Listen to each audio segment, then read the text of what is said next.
Hello बच्चा party, कैसे हैं आप लोग? बढ़िया, मजे में एकदम। तो बेटा आज हम लोग थ्योरी पार्ट स्टार्ट करने जा रहे हैं 8th बी। करंट इलेक्ट्रिसिटी में फर्स्ट पार्ट हम लोगों ने कंप्लीट कर लिया था। अब बारी आती है सेकंड पार्ट। ठीक है, तो बेटा कोई भी टाइम हम लोग वेस्ट नहीं करते हैं, हमारी आदत जानते ही हो तुम लोग। तो आज बात होगी करंट इलेक्ट्रिसिटी। बुक में है 8th B, chapter number 8 B part. First part है हमारा इलेक्ट्रोमोटिव फोर्स, कि इलेक्ट्रोमोटिव फोर्स क्या होता है, इसको शॉर्ट में लोग ईएमएफ के नाम से जानते हैं। फिर उसके बाद आएगा फैक्टर्स अफेक्टिंग ईएमएफ, क्या क्या फैक्टर्स हैं जो ईएमएफ को अफेक्ट डालते हैं। फिर उसके बाद टर्मिनल वोल्टेज, इंटरनल रेजिस्टेंस। तो ये सारी बातें आज के लेक्चर में होनी। तो फर्स्ट हेडिंग से हम लोग समझते हैं कि क्या है ये इलेक्ट्रोमोटिव फोर्स।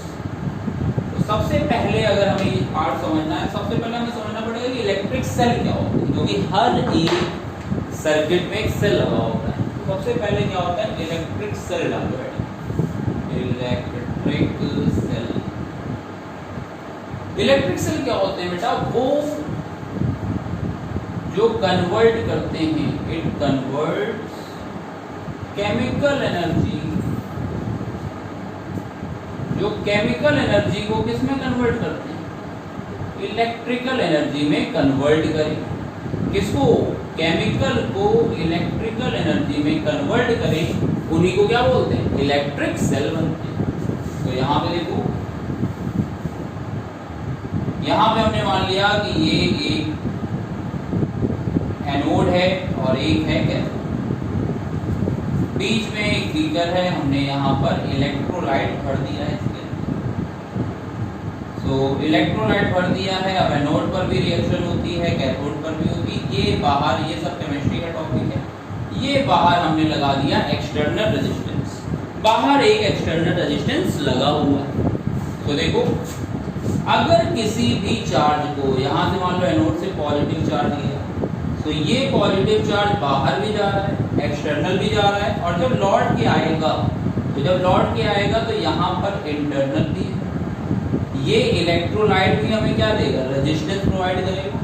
भाई बाहर एक एक्सटर्नल रेजिस्टेंस लगा रखा है और अंदर जो इलेक्ट्रोलाइट भरा हुआ है वो भी तो हमें क्या देगा, एक इंटरनल रेजिस्टेंस देगा। तो देखो यहाँ पर जो W टोटल है, जो W टोटल होगा, ठीक है, W टोटल क्या होगा, दो पार्ट में डिवाइड होगा। कौन कौन से? W external plus W internal. एक W एक्सटर्नल आएगा और एक क्या आएगा, W इंटरनल आएगा। हम बात कर रहे हैं पहले ईएमएफ है, फर्स्ट हेडिंग है अब ईएमएफ। तो ईएमएफ को हम लोग कैपिटल ई से डिनोट करते हैं। कैपिटल ई का फॉर्मूला क्या होता है कि पॉजिटिव यूनिट चार्ज को पूरे सर्किट में, पूरे सर्किट का मतलब आउटसाइड प्लस इनसाइड, घुमाने में या ले जाने में जितना भी वर्क करना होता है, वो होता है हमारा ईएमएफ, इलेक्ट्रोमोटिव फोर्स।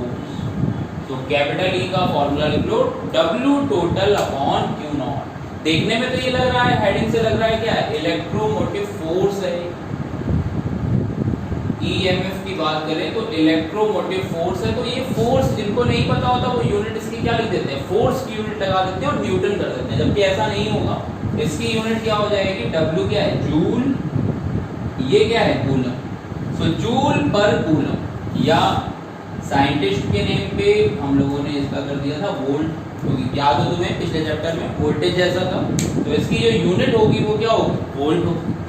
फॉर्मूला समझ में आ गया। पूरे सर्किट में यूनिट पॉजिटिव चार्ज को पूरे सर्किट में घुमाने के लिए जितने भी हमें वर्क करना पड़ेगा, उसी को हम लोग बोलेंगे ईएमएफ बोलेंगे। ठीक है, तो ईएमएफ नोट कर लो, यूनिट नोट कर लो इसकी।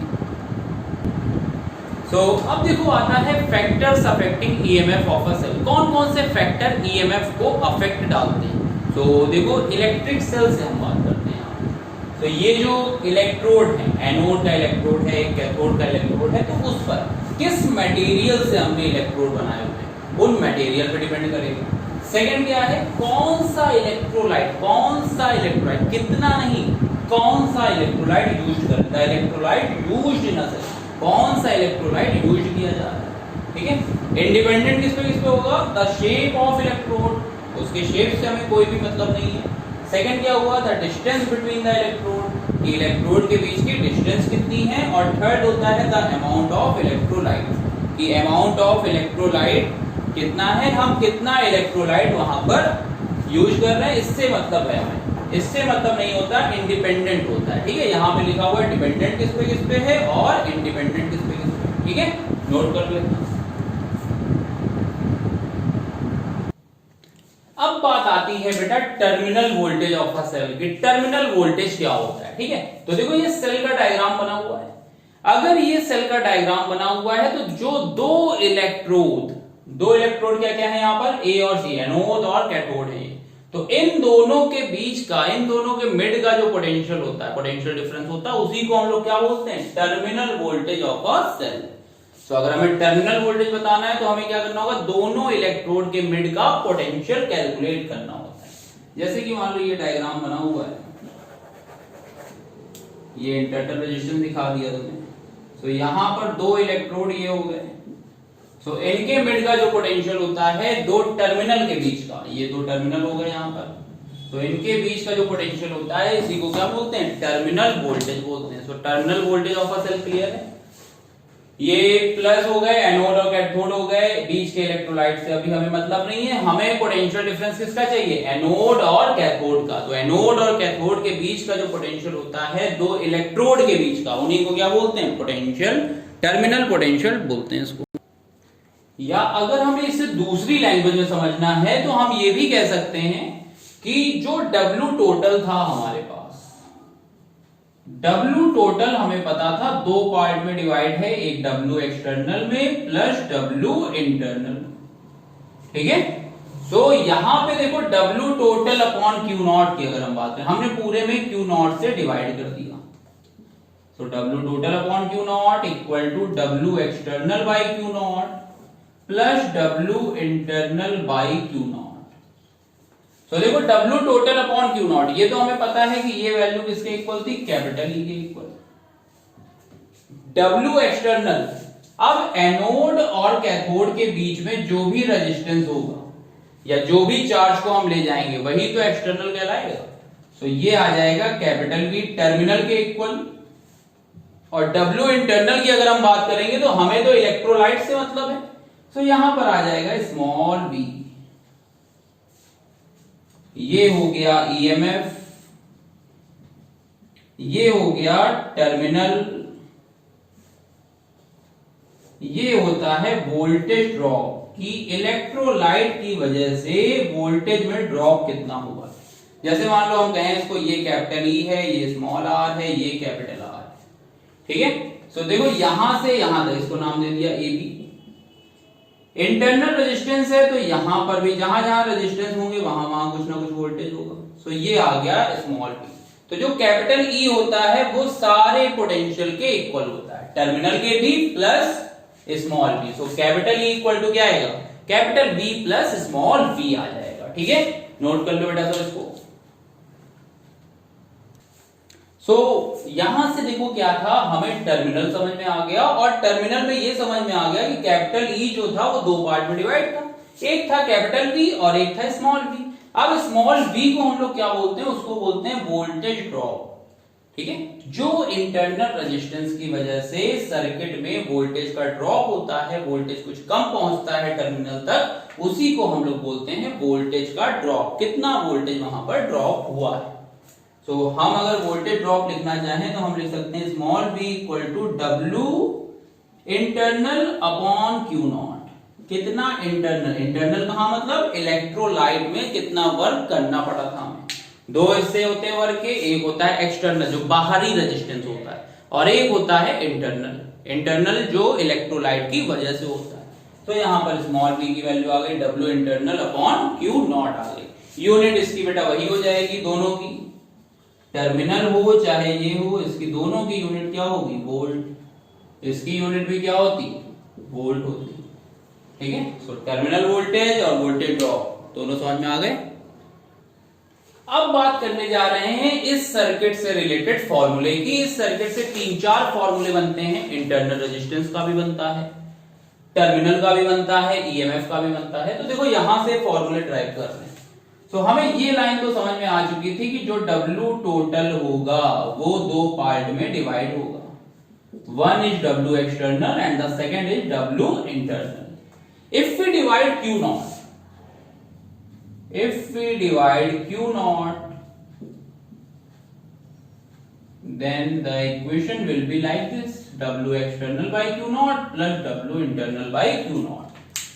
We know that W total by Q naught is what? Capital E. ये आ जाएगा capital P plus small p. तो एक फॉर्मूला तो ये आ गया, capital E equal to capital V plus small v.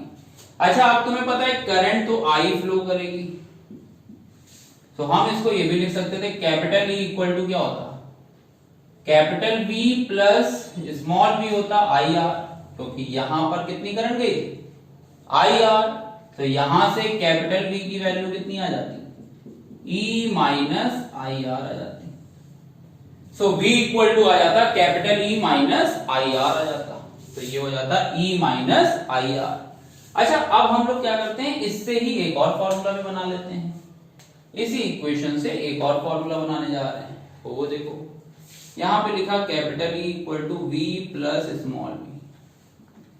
दोनों को हमने I into capital R plus I into small r, I common ले लिया, ये आ गया R प्लस R.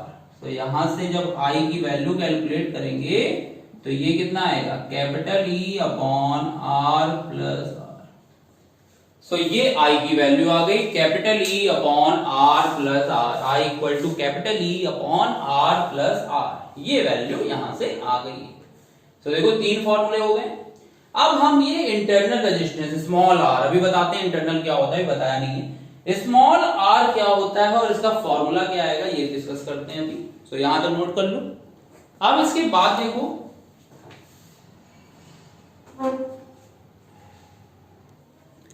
अब देखो क्या था, एक फॉर्मूला आया था हमारे पास v equal to E minus I are.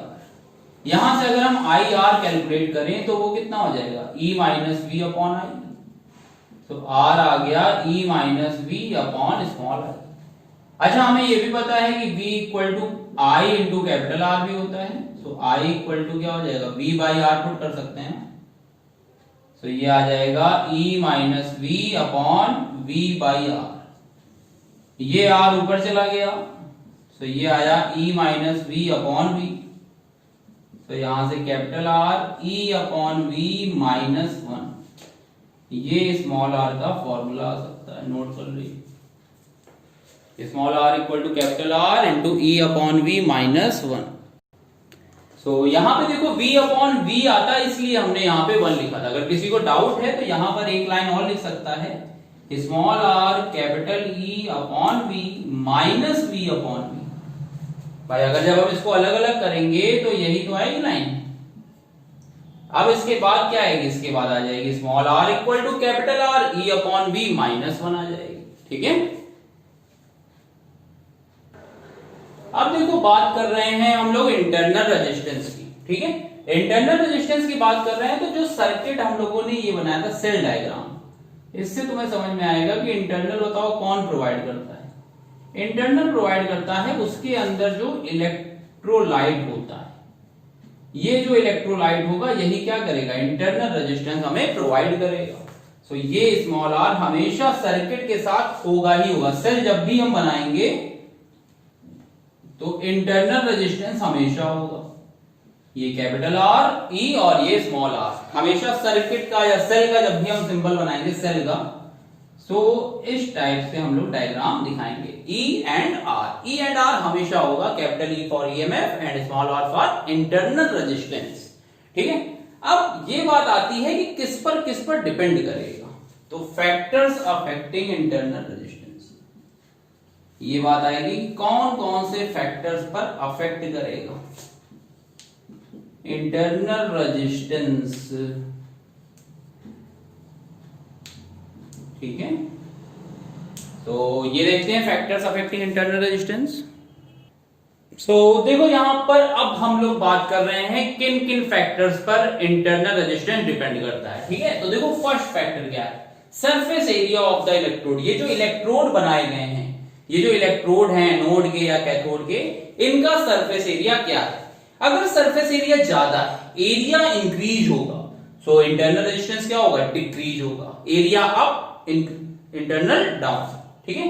The distance between the electrode, अगर इनके बीच की डिस्टेंस हम ज्यादा कर दें, तो डिस्टेंस जब हम ज्यादा करेंगे तो इनके बीच का जो रेजिस्टेंस है, इंटरनल रेजिस्टेंस है, उसकी वैल्यू भी क्या होगी, इंक्रीज होगी, मतलब डायरेक्टली रिलेशन चलता है। Nature and concentration of electrolyte, अगर हम हाईली कंसंट्रेशन ज्यादा रखेंगे, सो इंटरनल रेजिस्टेंस क्या होगा, ज्यादा होगा।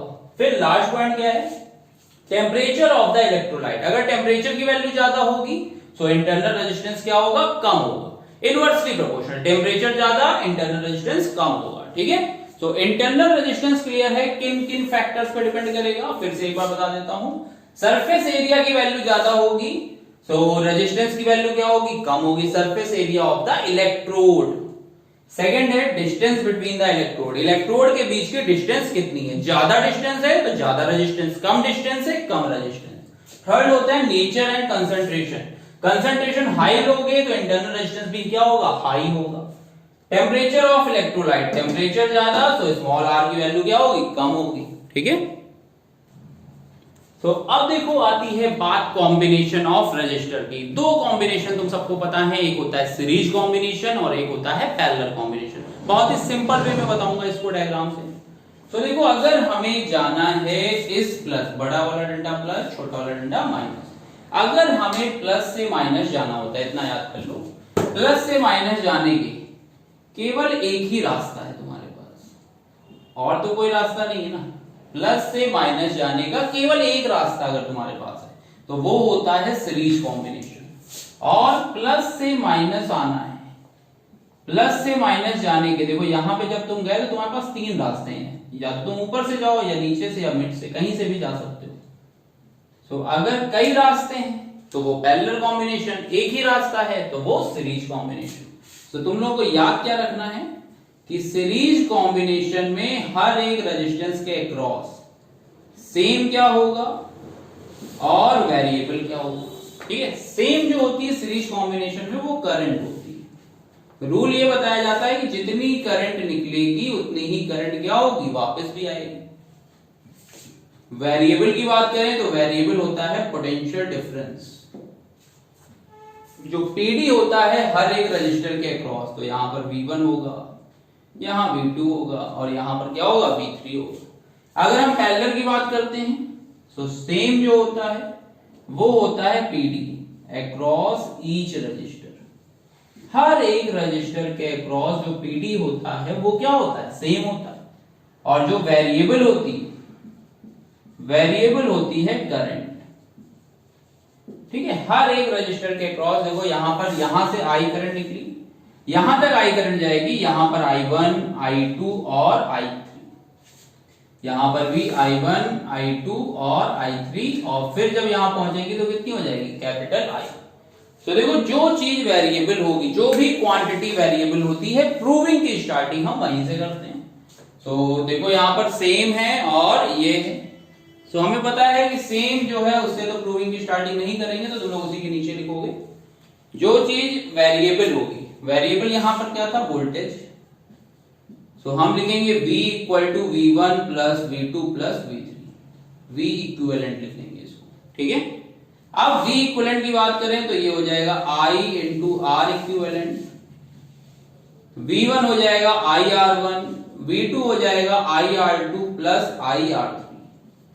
सो I कॉमन, ये आ गया R1 plus R2 plus R3। तो यहां से I से I cancel, so R equivalent की वैल्यू आ जाएगी R1 plus R2 plus R3। ये आ गया सीरीज कॉम्बिनेशन की प्रूविंग, ठीक है। पैरेलल कॉम्बिनेशन की प्रूविंग देखो, वेरिएबल क्या है, करंट, तो स्टार्टिंग कहां से करेंगे, करंट से करेंगे। तो देखो प्रूविंग में क्या आएगा, I equal to I1 plus I2 plus I3। I की बात करें तो V upon R equivalent, formula होता है ये V इक्वल टू IR। तो यहां से I का फॉर्मूला क्या आएगा, V बाई R आएगा। So V by R equivalent V by R1 v by R two plus v by R three. v common, ये आ जाएगा 1 by R one plus 1 by R two plus 1 by R three. यहां से आ जाएगा v upon R equivalent, v से v cancel हो गया, तो यहां से आ जाएगा 1 upon R equivalent equal to 1 upon R one plus 1 upon R two plus 1 upon R three. तो ये दोनों फॉर्मूले हैं, नोट कर लो इसको। प्रूविंग साथ में करो तो पता रहेगा कंपेयर कैसे करते हैं। सो कॉम्बिनेशन में देखो, अभी आप सर्किट नहीं बना रहे हैं ताकि कुछ चीजें बता दें तुम्हें। सीरीज में फॉर्मूला आया था R equivalent equal to R one plus R two plus R three, और पैरेलल में फॉर्मूला आया था 1 by R equivalent equal to 1 by R one plus 1 by R two plus 1 by R three. ये value आ गई थी हमारे पास, ठीक है। तो बताओ अगर हम इसमें इक्विवेलेंट की बात करें तो ये इक्विवेलेंट हमेशा R1, R2 और R3 से क्या होगा, ज्यादा होगा, क्योंकि ये डायरेक्टली ऐड हो रहे हैं। तो यहां पर इक्विवेलेंट रेजिस्टेंस ये जो होता है is always greater than individual resistance.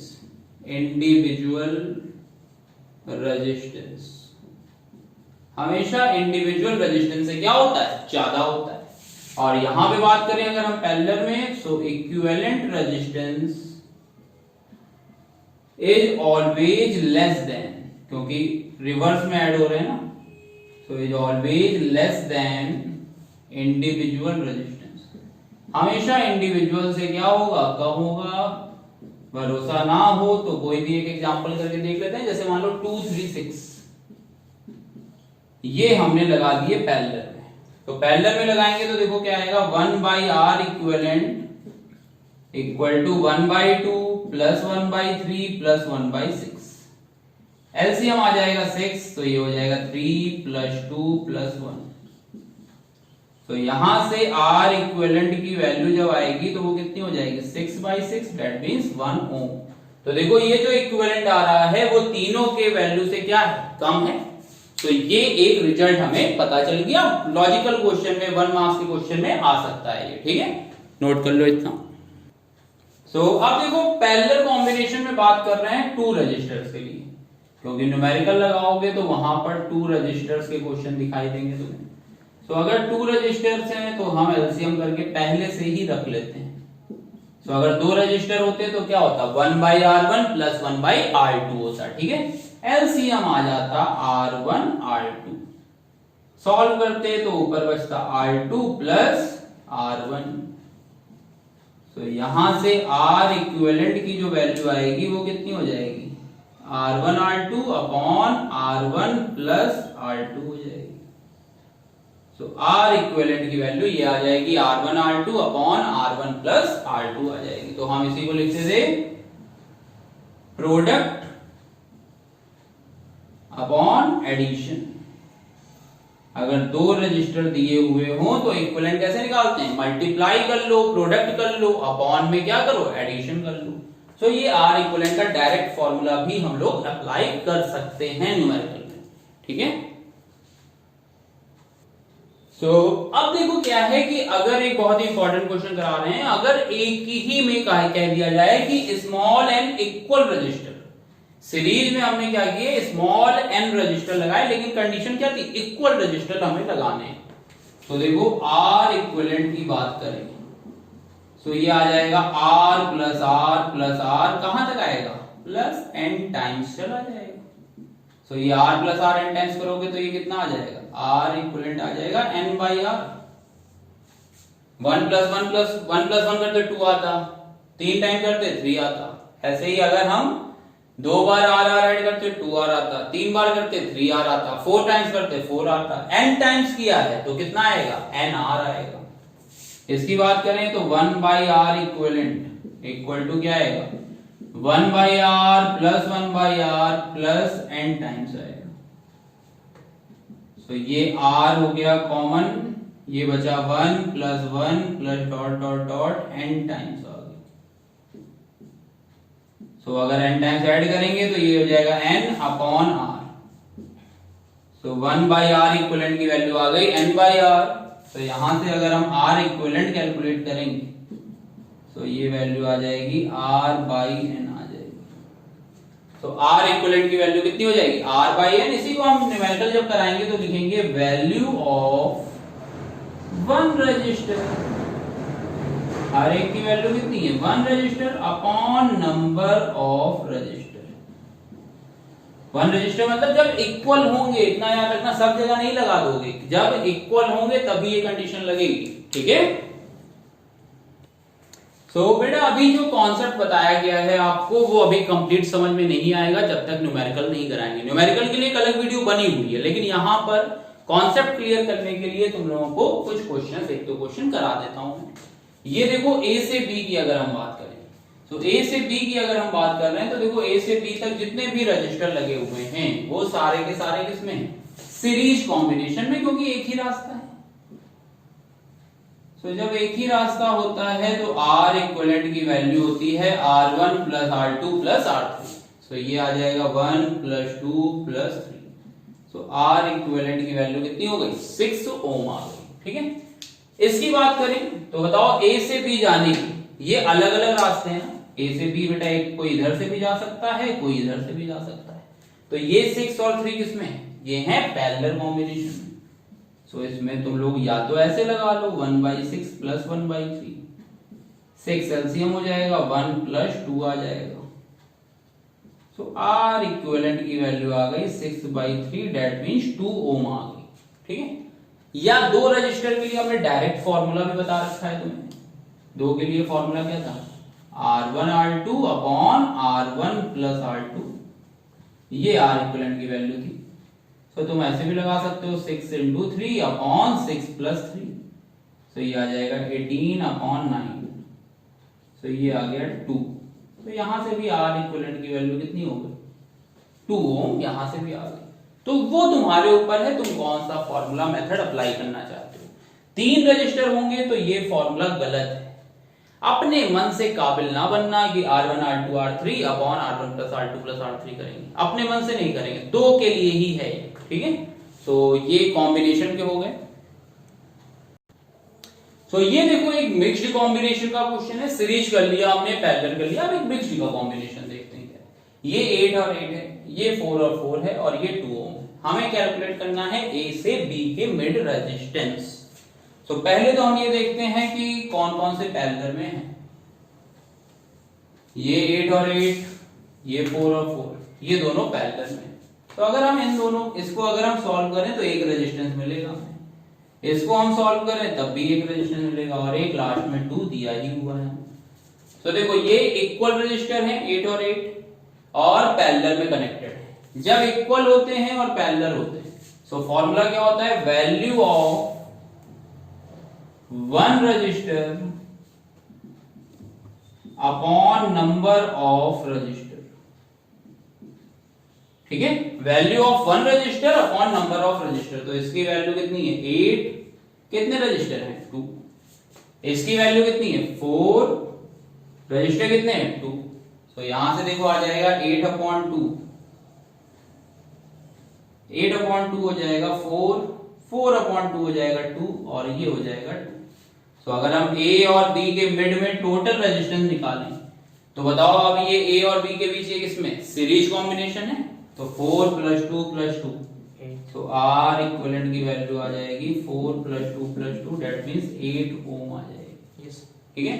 तो बेटा अब इसकी करंट इलेक्ट्रिसिटी की 8th B थ्योरी कंप्लीट हो गई है।